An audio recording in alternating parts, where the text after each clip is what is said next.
¿Qué tal, amigos? ¿Cómo están? Sean bienvenidos a su programa ¿Y Jesús qué haría? Yo soy el Padre Jorge, misionero de Jesús y de María, saludándolos, dando gracias a Dios por todo lo que Él nos concede. Hoy, gracias a Dios, podemos estar compartiendo a través de estos medios con todos ustedes y ustedes compartir con nosotros sus inquietudes, sus preguntas, todo lo que hay en el corazón de ustedes para aprender juntos sobre el amor que Dios tiene por cada uno de nosotros. Esto pues va a ser obviamente algo que tenemos que ir descubriendo, ir desarrollando un paso a la vez, y esto va a ser muy muy importante.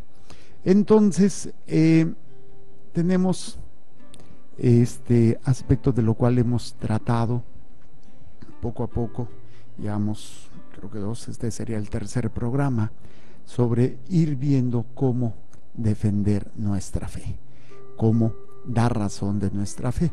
Obviamente no estamos dando una apología, no soy un apologeta, no tengo los conocimientos teológicos, pero en lo que puedo, con mucho gusto lo hago a mi nivel, pero con todo el amor y con toda la fe para ir aprendiendo juntos. Lo último que habíamos visto, hablábamos de, ¿se acuerdan del argumento de que cómo los protestantes pueden dar razón de que la Biblia es palabra de Dios? Cuando digo esto no me estoy refiriendo a argumentos teológicos, porque lo primero que pueden hacernos caer es decir, bueno, tú crees que es palabra de Dios, ¿no? También tú crees que es palabra de Dios. Eso no es la idea, sino estamos hablando con argumentos de la lógica, de la ciencia, o sea, de dónde ellos, y no van a tener ninguna herramienta para poder asegurar eso. Entonces, yo lo que con estos argumentos, yo lo único que quiero y espero es que ustedes tengan más confianza en su fe. Obviamente, no lo pueden revertir a nosotros. ¿Cómo lo vas a comprobar tú? Bueno, pues ahí nosotros nos remitimos al magisterio y a la tradición. Y a todos los fenómenos, a todas las manifestaciones que Dios ha hecho a través de la iglesia, milagros, ¿sí? Dígame, ¿en qué lugar o en qué iglesia no católica ha habido manifestaciones de la Virgen, ha habido hostias manchadas de sangre, ha habido manifestaciones de milagros como con los santos, en todos estos elementos, ¿sí?, que van a poderse argumentar? Y obviamente, quitando todo eso, históricamente tenemos la historia de 21 siglos que hablan de dónde viene la Biblia, ¿sí? Tenemos la manera de poderlo comprobar históricamente, científicamente, con argumentos.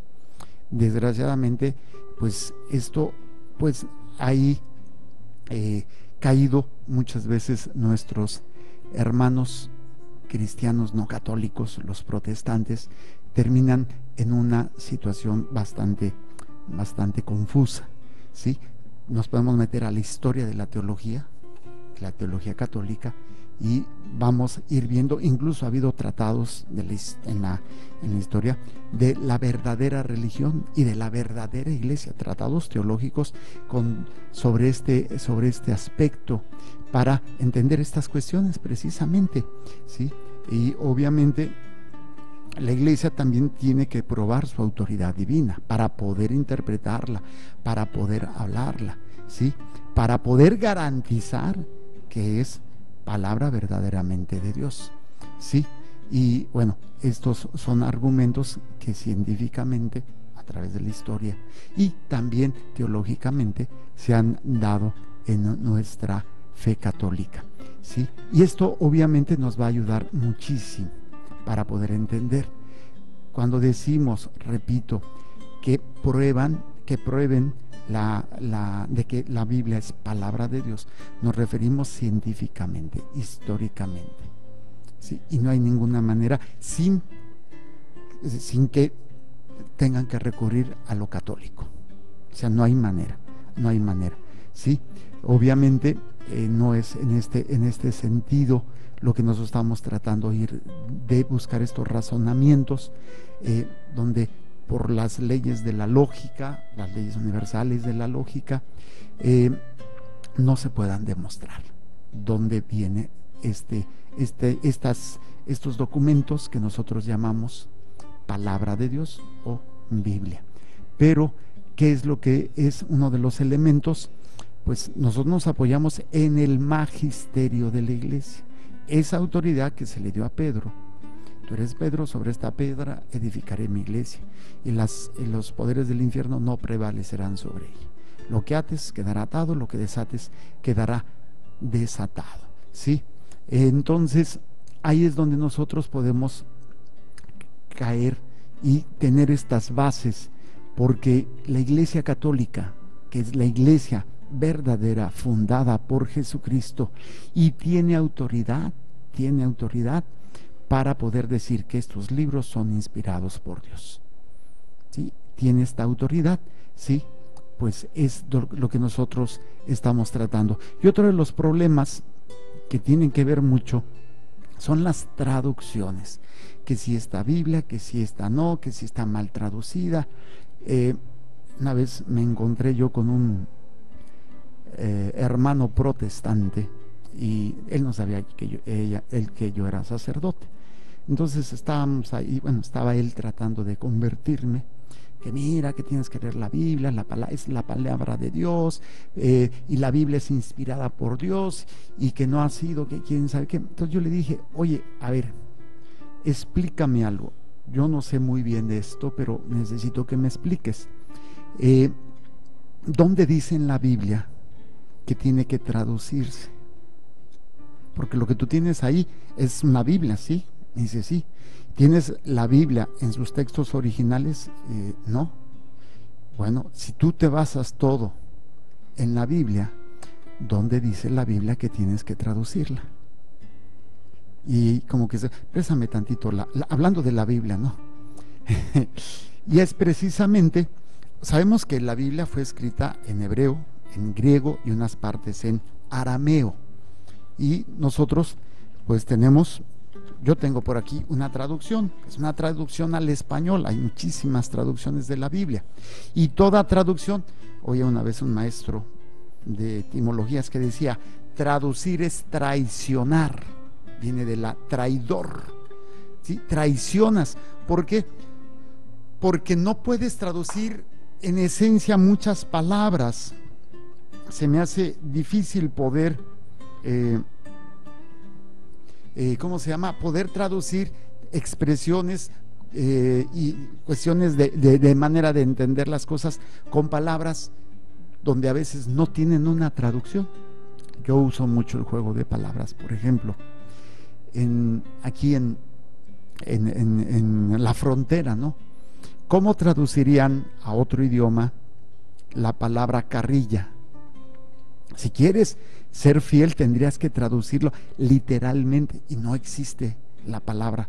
Para nosotros la carrilla es bromear o agarrar cura. ¿Qué es agarrar cura? Pues agarrar un sacerdote. O cuando dices del donde yo soy, no, esto está bien padre, tradúcelo literalmente al inglés. This is very father. No se traduce. O cuando tienes una expresión americana, is very cool, o sea, está bien frío, cuando realmente lo que quieres decir es otro sentido. Entonces las traducciones pues traicionan. Es difícil a veces saber. Entonces, a la hora de traducir, se cambian palabras tratando de respetar el sentido original del texto, y a veces es difícil el sentido original de lo que se está leyendo, ¿no? De lo que el autor sagrado trató de decir. Entonces nosotros tenemos traducciones, y toda traducción, al no poder verter o traducir literalmente la lengua a la que quieren traducir, el español al inglés, toda la riqueza del original, o sea, pues es la riqueza de la lengua original, pues obviamente se tiene que añadir, o se tienen que extender, o se tiene que buscar palabras más o menos parecidas al idioma a la cual se está traduciendo. Esto es muy interesante, ¿sí? Entonces, a veces le añaden o le quitan palabras, Por ejemplo, la lectura del domingo. La lectura del domingo decía en la carta a los Efesios, una traducción que pues, yo dije, espérate, está como que está medio marciano. Fíjense, gracias Sergio. Decía, es la carta a los Efesios: hermanos, respétense unos a otros. Está mal la traducción. El término en griego es hipotazo, ¿sí? Hipotasmoi, la palabra así llamas, pero la traducción sería sujeto sometido a, y someterse, estar bajo la protección de. Entonces aquí pues como que lo que hicieron los traductores, lo pusieron de una manera así que no suene tan fuerte. Respétense. ¿Para qué? Para que se pueda entender, porque a veces el término someterse se hace como que de una autoridad y explotas a otra, ¿no? A otra persona. Te callas porque yo soy la autoridad aquí, te tienes que someter. Entonces, de alguna manera, para evitar esa confusión, como que me lo han querido cambiar para que quede más. Pero a esto me refiero entonces con las traducciones de la Biblia a las lenguas vernáculas, a las lenguas de lo que se habla hoy: inglés, español, alemán, francés, italiano, japonés, chino, turco, lo que sea, ¿no? Es la Biblia, es el libro más traducido de toda la historia de la humanidad. Entonces se le agregan o se le quitan palabras, ¿sí? Y quería yo leerles un libro, déjenme checar dónde está, el Eclesiástico. Este libro es muy interesante, su introducción, porque nos habla, déjenme primero lo encuentro, acá está. En este libro vamos a ir, es del nieto de Ben Sirá, Jesús Ben Sirá. Ya me pasé. Dice, vamos a ver, ¿dónde dice? Ay. Dice, bueno, en primero que nada, este libro no está dentro de los libros para los cristianos, los protestantes, ¿sí? Pero recuerdo que una vez las palabras hebreas pierden mucho de su fuerza cuando son traducidas, ¿sí?, a otra lengua. Ni es solo este libro, sino que la misma ley y los profetas y el contexto de los demás libros son no poco diferentes de cuando se anuncian en su lengua original. Esto va a ser muy interesante, ¿sí? En el prólogo de este libro dice, fíjense, se las voy a leer todo el prólogo. La ley, los profetas y los escritos, es el prólogo, la introducción del mismo libro, del autor que hace al libro. La ley, los profetas y los escritos que le siguieron nos han transmitido muchas e importantes lecciones que hacen a Israel digno de elogio por su instrucción y sabiduría. Ahora bien, no basta con que los lectores se hagan sabios, es necesario también que como expertos puedan ayudar a los de afuera, tanto de palabra como por escrito. Por eso mi abuelo Jesús, después de haberse dedicado intensamente a la lectura de la ley, los profetas y los otros escritos de los antepasados, y de haber adquirido un gran dominio sobre ellos, se propuso escribir sobre cuestiones de instrucción y sabiduría. Su objetivo era que los deseosos de aprender aceptaran sus enseñanzas y pudieran progresar llevando una vida más acorde con la ley. Quedáis pues invitados a leer este libro con benevolencia y atención, así como a ser indulgentes, o sea, no ser muy severos, allí donde os parezca que a pesar de nuestros denodados esfuerzos de interpretación, no hemos acertado en la traducción de algunas expresiones. Ya lo dice el libro del Eclesiástico en la introducción, de cómo a veces a la hora de querer traducir cuesta trabajo. Es evidente que las cosas dichas en hebreo no tienen la misma fuerza que cuando se traducen a otra lengua. ¿Sí? No tienen la misma fuerza. Esto no sucede solo en este libro, sino que también la misma ley, los profetas y los otros escritos presentan notables diferencias respecto a sus originales. ¿Sí? Bueno, ya después vienen algunas otras cosas.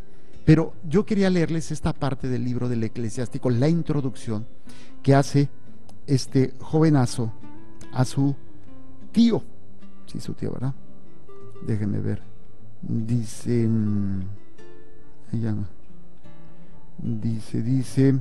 nomás a los autores, por tanto, por eso, mi abuelo, perdón, no es tío, es su abuelo Jesús Bencirá, va a hacer este esfuerzo y dice, es que es difícil traducir del texto original respetando el hebreo para poder. ¿Quieres quitar el aire, por favor? Sí, para poder entender. Entonces, mis hermanos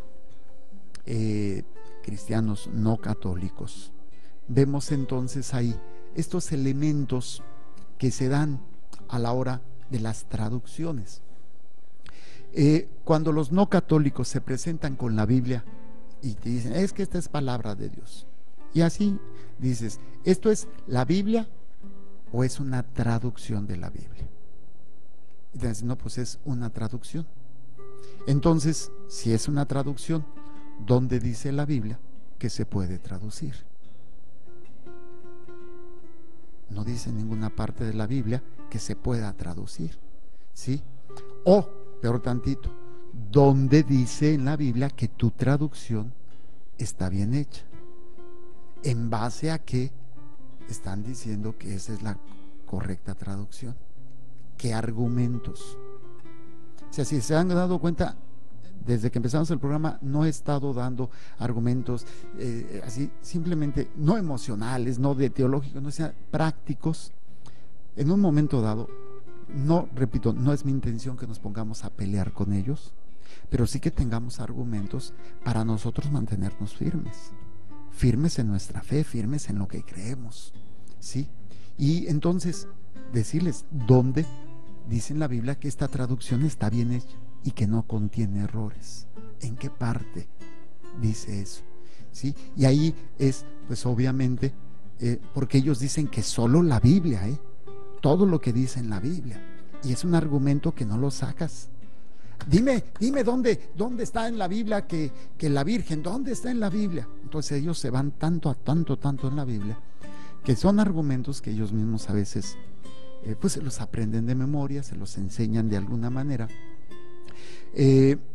pues solamente para poder probar que la Biblia se puede traducir y que tiene los menos errores, o porque ya dijimos, siempre hay una traición cuando se hace una traducción. Si lo hacemos con lenguaje moderno, coloquial que usamos, ¿sí? Utilizamos palabras y ya no sabemos cómo traducirlas. O les pasa mucho a los que viven en la frontera, vivimos en la frontera, de repente estás hablando mucho una palabra y ya solamente la sabes decir en inglés y ya no, oye, ¿cómo se dice eso en español? O sea, se te olvida, ¿no? Se te olvida, ya no sabes ni cómo decirlo en español, ¿sí? Entonces, para poder, óiganlo bien, para poder asegurar que la Biblia está bien traducida y que no tiene errores, tiene que tener una autoridad fuera de la Biblia, porque la Biblia no lo dice. Entonces, ¿quién es la autoridad de ellos para poder decir que está bien traducida la Biblia y que no tiene errores? Nosotros tenemos una autoridad, el magisterio de la iglesia y la tradición de la iglesia, porque la Biblia no lo dice, no tiene ninguna parte donde diga esta traducción es la correcta. Entonces ahí obviamente pues la traducción se va a prestar a muchas situaciones. Entonces, obviamente, los no católicos, los protestantes, pues ahí es donde uno dice, pues no podemos. Otro elemento que habíamos visto, que habíamos mencionado, que manejan mucho los cristianos protestantes, los cristianos no católicos: no hay más palabra de Dios que la Biblia, ¿sí? O sea, la única palabra de Dios que existe es lo que está escrito. Y obviamente es uno de los principios que guía al protestantismo, ¿sí? La Biblia es palabra de Dios y fuera de ahí no hay más palabra de Dios, ¿sí? De ahí el término solo Biblia o solo la Biblia, que es un término que ellos utilizan, y esa es la fuente de autoridad que ellos tienen. No tienen otra fuente de autoridad, o sea, no hay otra regla de fe que la Biblia. Y esto, obviamente, los protestantes rechazan toda otra autoridad y se están dirigiendo directamente al Papa, a los obispos y a toda la enseñanza que tenemos a través de 21 siglos. La rechazan, está mal, está pésimo, no deben ustedes, solamente la Biblia, solamente de la Biblia. Entonces, obviamente, primero sería interesante descubrir, ¿se acuerdan quién dijimos que empezó con esta cuestión del protestantismo, el movimiento de reforma, la reforma protestante? Va a ser un sacerdote, Lutero, luego va a venir Calvino, luego Zwinglio, y ya de ahí luego va a venir Enrique VIII, va a formar la iglesia anglicana, la iglesia de Inglaterra, donde se va a separar del Papa por cuestiones prácticas para él, para poderse divorciar y casarse con otra mujer. Entonces, esa fue la razón fundamental. Y como no, el Papa no lo quiso divorciar, no lo quiso anular su matrimonio, pues entonces pues ahora yo soy el rey y yo voy a hacer mi propia iglesia. Hoy por hoy, la cabeza de la iglesia anglicana es la reina de Inglaterra, ¿sí? Ella es la cabeza, es la autoridad de la iglesia anglicana. Y bueno, pues ya sabemos la historia que se ha dado últimamente con las obispas, mujeres obispas, y las ordenaciones también de homosexuales y el matrimonio homosexual y de todos estos elementos. Sí, esto obviamente,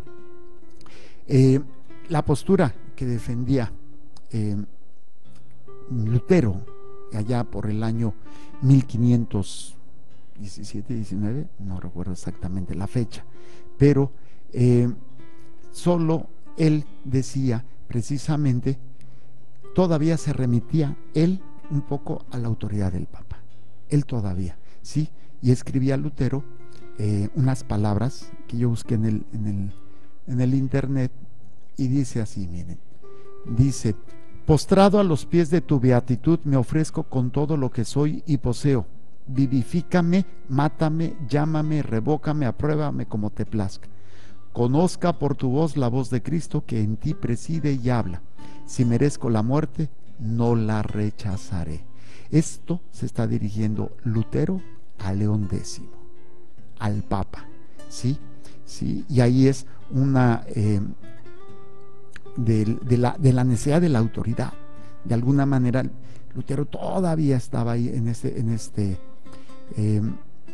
esta situación, pero cuando sus doctrinas fueron catalogadas como heréticas, o sea, contrarias a la fe, y que eran herejías, eran contrarias a los dogmas establecidos, entonces ahí es donde van a situación donde se va a separar de todo aquello que va a restringir esa libertad que él proponía, ¿no? Esa situación. Estaba sometido al Papa y decía, pero al ver que todo lo que él proponía se le dijo no, entonces pues él se va a separar, y ahí obviamente va a decir nada, no más autoridad, solamente la Biblia, y solo la Biblia va a ser la regla única para podernos nosotros regir. Va a ser lo suficientemente poderosa para guiarnos, para ser la fuente de nuestra fe, para ser donde vamos a juzgar lo que tenemos que hacer, y obviamente sin tener problemas de apelación de toda controversia doctrinal. No, simplemente el protestantismo así no es más que el principio de una libertad y del individualismo aplicado a la materia religiosa, cuando cada quien puede traducir y interpretar la palabra de Dios como mejor le parezca. O sea, la Biblia es la fuente de la salvación, la Biblia es la fuente de la autoridad, ahí va a sacar todo y la puedes interpretar. ¿Cómo puede ser que cada quien interprete una cuestión de autoridad? Entonces, ¿quién los rige? ¿Quién los marca? ¿Por dónde los va a llevar? ¿Sí? Entonces, algunas de las frases que salieron del protestantismo son: las Sagradas Escrituras son la única regla de fe y práctica para el cristianismo. La Biblia, solo la Biblia, nada sino la Biblia, he aquí la religión del protestantismo evangélico. La Biblia y solamente la Biblia, he aquí la única norma de fe. Son los elementos que van a salir del protestantismo. Y decíamos y argumentábamos en los programas anteriores que esto es contradictorio. Hay una contradicción, porque si la Biblia es la única norma de fe, ¿en dónde dice la Biblia eso? O sea, ¿dónde dice que solamente en la Biblia te debes de basar? Solo hay que creer en lo que dice en la Biblia. ¿Dónde dice la Biblia que solamente lo que está escrito ahí? ¿Sí? Y ahí precisamente nos vamos a dar cuenta que ninguna parte de la Biblia dice que solamente la Biblia. Entonces, ellos argumentan que no debemos de tener otra autoridad que no sea la Biblia. Pero una autoridad fuera de la Biblia dice que solo la Biblia. Espérate, entonces, ¿dónde me dejas esa autoridad? Pues tú me estás diciendo que no aceptas otra autoridad que la Biblia. ¿Y dónde dice en la Biblia que es solamente la Biblia? No lo dice. Entonces te lo está diciendo una autoridad fuera de lo que dice la Biblia. Entonces ahí hay una contradicción. No sé si se entiende lo que estoy compartiendo, para poder a ver si ve algunas preguntas que estén haciendo, a lo mejor si hay alguna duda. Sí, entonces ahí es donde vamos nosotros, pues, a decir: espérate, pues tu argumento no tiene peso, porque si se ha de creer que solamente lo que dice la Biblia no dice que se ha de creer solamente lo que ella dice, pues entonces no se ha de creer solamente lo que ella dice. Hay un argumento ahí. A este principio también va en contra de la misma Biblia, o sea, de la misma Biblia, porque la Biblia, si ustedes la han leído, y espero que la lean y se metan, se empapen, la conozcan, pues obviamente dice que hay que creer cosas que no están escritas en esta Biblia. ¿Dónde dice eso? Bueno, vámonos al Evangelio de San Juan. En el Evangelio de San Juan, capítulo 21, van a encontrar este argumento muy interesante. Capítulo 21 dice lo siguiente. No es cierto.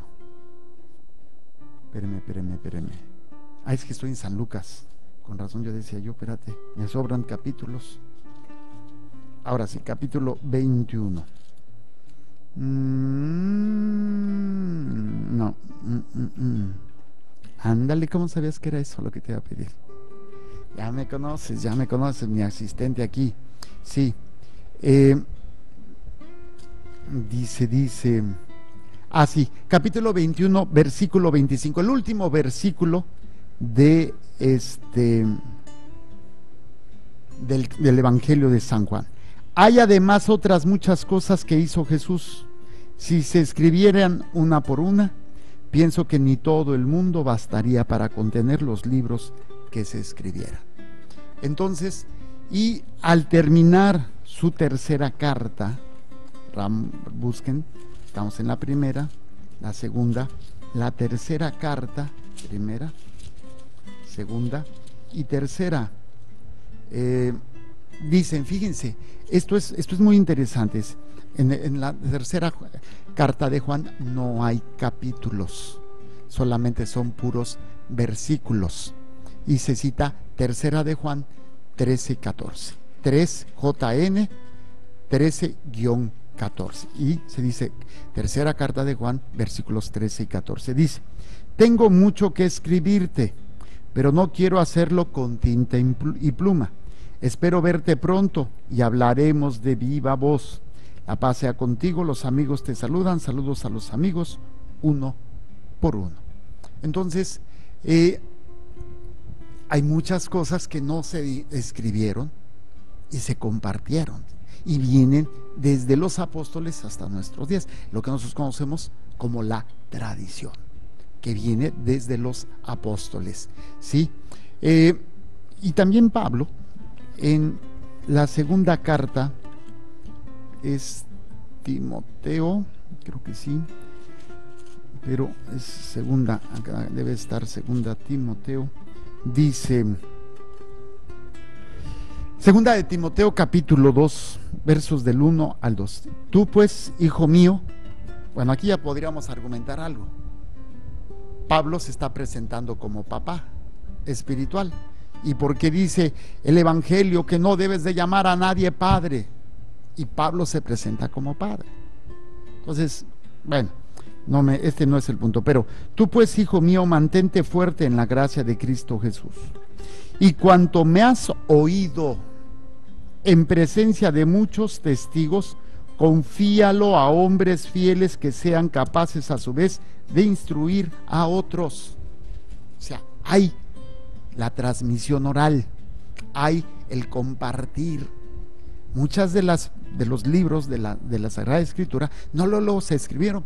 Primero fue el compartir y después viene la inspiración para poner por escrito lo que Dios ha querido, ¿sí? Este elemento. Luego también en la segunda de Timoteo 1:13 dice: ten por norma las palabras sanas que oíste de mí en la fe y en la caridad de Cristo Jesús. Conserva el buen depósito mediante el Espíritu Santo que habita en nosotros. O sea, otra vez se habla de este depósito, se habla del conservar las palabras. Sí, luego en Tesalonicenses, primera de Tesalonicenses, capítulo 2, versículo 15, dice lo siguiente. Dice, estos son los que dieron muerte al Señor y a los profetas, y los que nos han perseguido a nosotros. No agradan a Dios y son enemigos de todos los hombres, y pidiéndonos predicar a los gentiles para que se salven. Así van colmando constantemente la medida de sus pecados, pero la ira descargó sobre ellos con vehemencia. Sí, ahí es precisamente el elemento de, no, espérame, no era esta. No agradan a Dios y son enemigos de todos los hombres. Por eso decía que estaba mal. Es primera, entonces era en la segunda. Órale, compadre. Tesalonicenses, me equivoqué. No. Espérame, un lapsus brutus tarugos que tiene el cura. 2:15. No es, yo creo que la copié mal.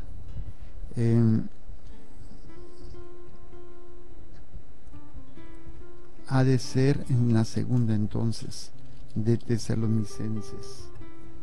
Me equivoqué. Dice, sí, perdón, no era la primera, la segunda. Dice, así pues, hermanos, manteneos firmes y conservad las tradiciones que habéis aprendido de nosotros, de viva voz o por carta.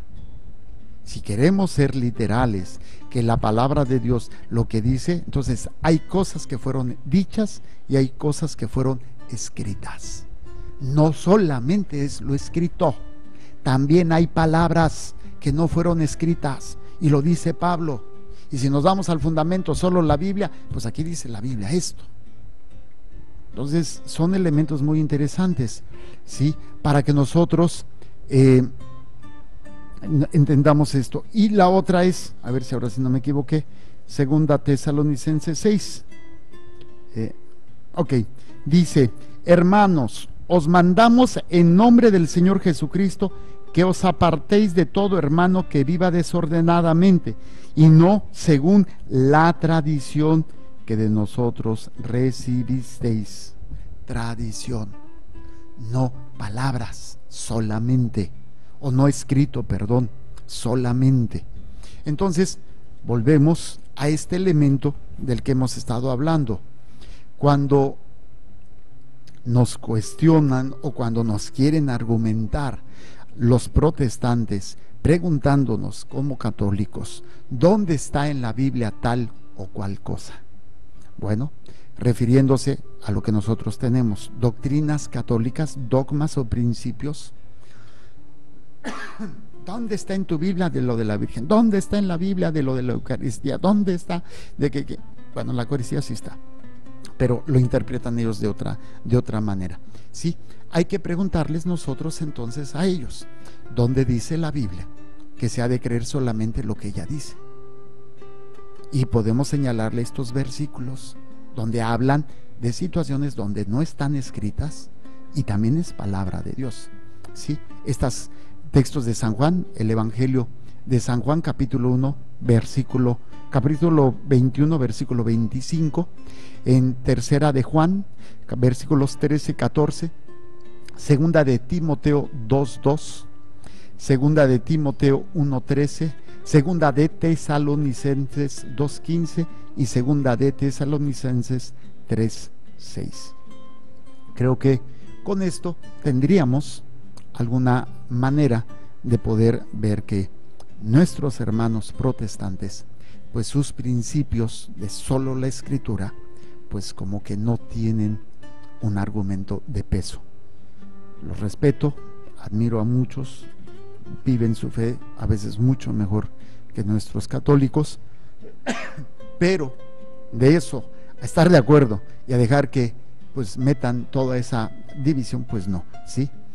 Y el otro elemento que ya habíamos argumentado, la libre interpretación.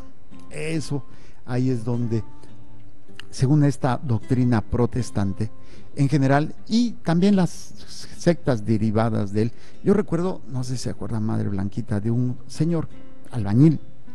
El padre lo bautizó como Panchito Pegaladrillos.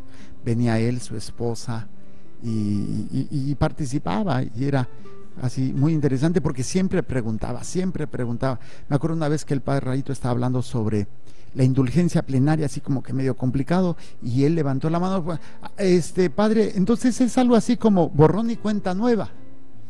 Y hace algunos años me lo encontré y resulta ser que ahora él ya es pastor, y no de mérito, que no, pero a veces pues sí, simplemente hacen sus iglesias o su templo y ya son pastores y ya pues empiezan a predicar la palabra de Dios y lo interpretan pues a veces en una forma fundamentalista y a veces completamente mal, en elementos que, como los mormones, que ni cristianos son, están más perdidos, o los testigos de Jehová, que andan más perdidos, los pobrecitos. Entonces no hay ninguna autoridad externa que les guíe, que les oriente o que les marque, sino cada individuo, cada persona, de acuerdo a lo que sienta, de acuerdo a lo que su corazoncito le lata, de acuerdo a su estado de ánimo, de acuerdo a lo que busque, puede interpretar la Biblia. Sí, simplemente, yo no sé si les ha pasado, a veces tú dices una cosa y te malinterpretan. Y dices, es que no quise decir eso, y es que mi intención fue esto. Ahora imagínense, hay un video que me mandaron hace tiempo de cómo están dialogando una pareja de novios por Messenger o por estos mensajes por teléfono, y se interpreta de tal manera porque no se están viendo a la cara, como si fueran a terminar, y terminan peleados, y luego presentan el mismo diálogo pero ya en persona, y se ve como, desgraciadamente, por un mensaje, o sea, tú quieres dar a entender algo y pues te lo malinterpretan.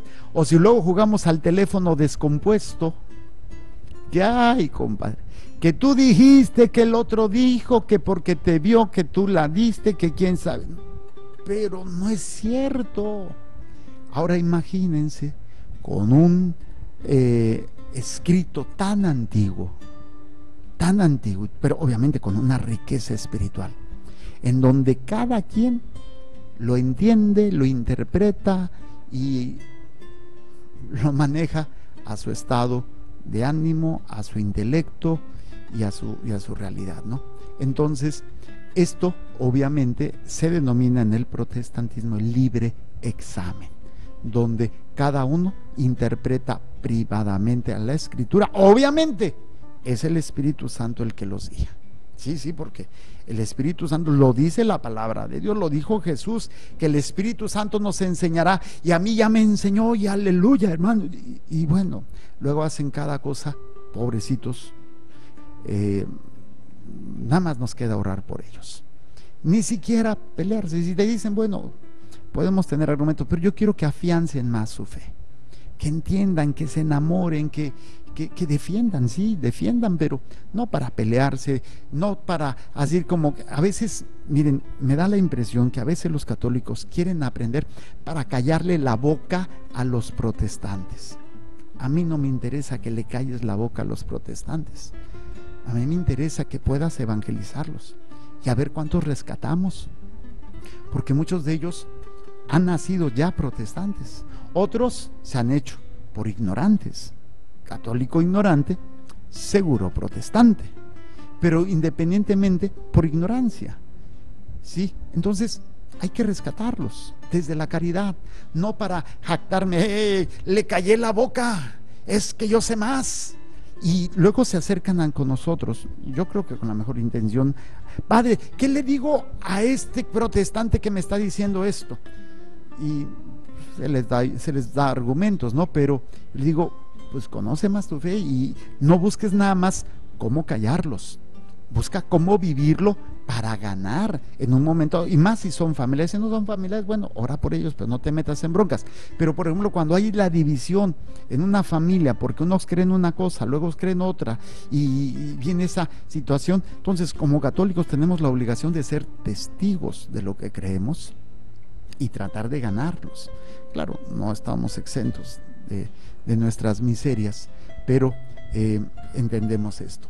Hay un artículo de fe que tienen, por ejemplo, los bautistas, muy interesante, se los voy a leer. Dice: cada ser humano tiene el derecho de estudiar la Biblia para sí y está en el deber de seguir sus sacrosantas enseñanzas. O sea, cada ser humano tiene el derecho de estudiar la Biblia para sí, o sea, para él mismo, y está en el deber de seguir sus sacrosantas enseñanzas. Aquí viene el planteamiento. El protestantismo, ¿sí?, es un testimonio que vamos a ir viendo que tiene como fundamento el derecho del libre examen. O sea, tú puedes examinar e interpretar la palabra de Dios, de las Sagradas Escrituras, como tú quieras hacerlo, y lo vamos a encontrar en todos los ámbitos protestantes, ¿sí? Solamente el libre examen debe interpretar la Biblia, no esquemas, no dogmas, no principios que la iglesia romana y la gran prostituta, la gran ramera, ha cambiado la Biblia, ha trastornado la Biblia, y bueno, amén de todo lo que adjudican y atacan, ¿no?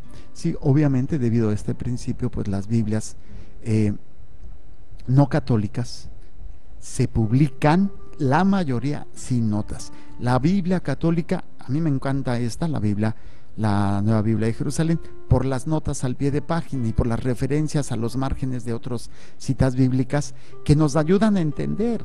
Y las notas al pie de página son hechas por estudiosos católicos, biblistas, teólogos, que nos ayudan a entender, que nos ayudan a comprender. No todos nos podemos dedicar a estar estudiando hebreo o griego o el sentido teológico de lo que se da, y gracias a Dios tenemos el magisterio de la iglesia que nos ayuda, que nos orienta para no desviarnos, y que cada quien lo traduzca como se le dé la gana. Entonces ustedes ven una Biblia no católica, normalmente, hay unas que ya empiezan, pero normalmente no tienen notas como la tienen, incluso hasta las más sencillitas como la Biblia latinoamericana, tiene también sus pequeñas notas al pie de página, que para poder ayudar a entender algunos aspectos que, como no tenemos la cultura de Oriente, ni mucho menos el tiempo, vivimos en el tiempo en que fueron escritas, pues tienen que ayudarnos a entender qué quiere decir, a qué se refiere, ¿no? Por ejemplo, esa frase de el que no odia a su padre y a su madre, pues entonces voy a odiar a mi mamá, ya no la voy, porque esto dice la palabra de Dios. No, nos ayuda a entender, ¿sí?, de todo lo que se tiene que hacer. Entonces, ¿para qué no pone notas? Para dejando la libre interpretación al que lee, porque es el Espíritu Santo, dicen ellos, el que tiene que enseñar, el que la lee, lo que dice la Biblia, ahí el Espíritu Santo te va a guiar y te va a decir. Y luego tenemos tanto loco que se ha encerrado en un búnker y ha matado a todo el mundo porque el Espíritu Santo le dijo que tenía que hacer eso porque ya se venía el fin del mundo. Y me acuerdo de un Waco, Texas, me acuerdo de tantos lugares donde fanáticos religiosos, argumentando con la Biblia, la interpretación que dieron y luego hacen cada loquera, ¿sí? Entonces, en lugar de tener una autoridad, hacen una interpretación libre y a su parecer. Aquí le dejamos, no tenemos... No, ok, que el Señor les bendiga y les proteja, haga resplandecer su rostro sobre ustedes y les conceda su favor. Que el Señor les mire con benevolencia y les conceda la paz. Jesús, que tu sangre pura y sana circule en estos cuerpos enfermos y que tu cuerpo puro y sano transforme estos cuerpos débiles y que una vida sana y vigorosa palpite dentro de ellos. Amén. Y la bendición de Dios Todopoderoso, Padre, Hijo y Espíritu Santo, descienda sobre ustedes y permanezca para siempre. Muchísimas gracias. No se vayan, continuamos con nuestra programación para continuar esta historia de amor que dice: Dios es amor y te ama.